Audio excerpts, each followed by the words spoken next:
fiber, there's no plastic in, or, you know, it is all wood, there's cardboard, there is canvas, there's leather. It's too bad he didn't tell you that in the first place. Well, I didn't have to, because Tom was the one that played it almost every day. Ah. You know, he was there every time and was playing it. Ah, I see. So it had no time to get, you know, damped or whatever. Yeah. Now, as far as the works go, it has pipes, that's obvious. Yeah. And it has percussion, that's obvious.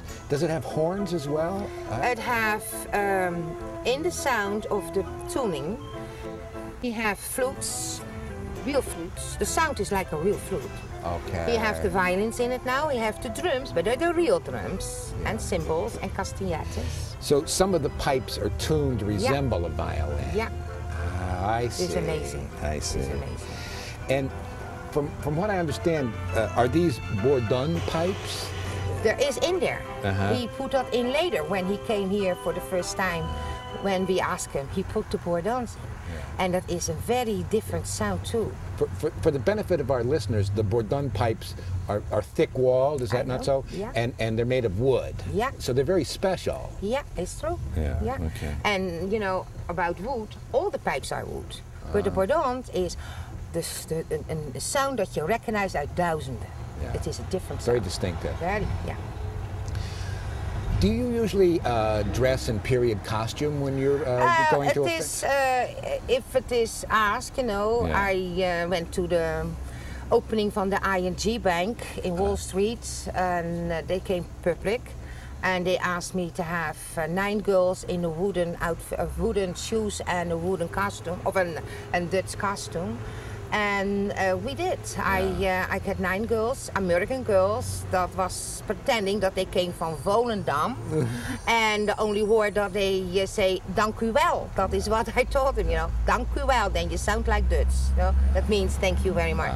But that was very nice. And Renaissance, I did also. And Victorian.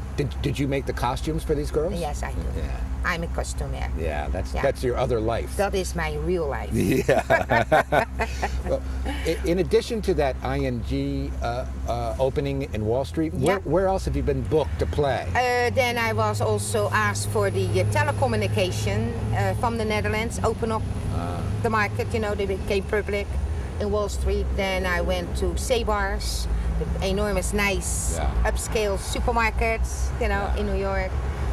We went for a book signing from an author by Barnes & Nobles, and a book launching, you know, different kind of unusual things. Caesars in Atlantic City. Oh, really?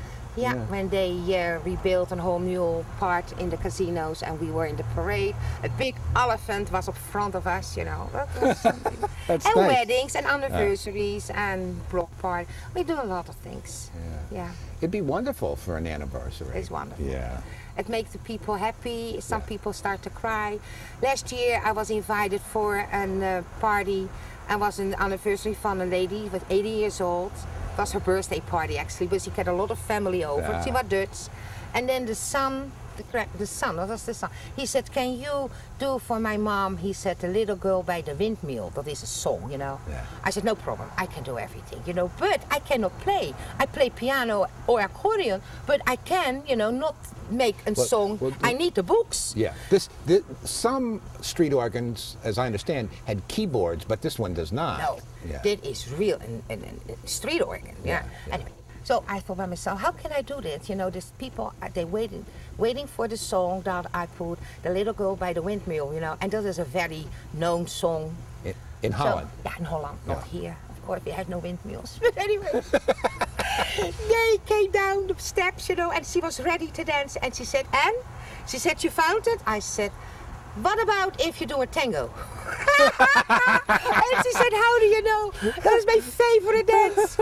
I was so happy because they were dancing the tango, and that was something nice. Because you didn't really have. No, of course not. Yeah, I don't. But it was nice. That was it. Now, as I understand it, this originally was designed to be turned with a crank, a handle, but at some point it got the electric belt drive. When did that transition take place? When it started, when the people getting sick and tired So everything goes, you know. They find for a mechanical, turn it in an electrical. They didn't find people really that want to crank 5 hours or 6 hours. You know, saying that was, and when they came on a little motor or a generator or a battery, you know, and the belt do the same thing, and it goes over the pulley and it goes over the big wheel. The effect from the street organ is the same. And sometimes I let people do it by hand. They want to. And I said, where is the man that do the cranking? I said, you want to be one? I said, be my guest. And I take the belt off and I put the knob on it.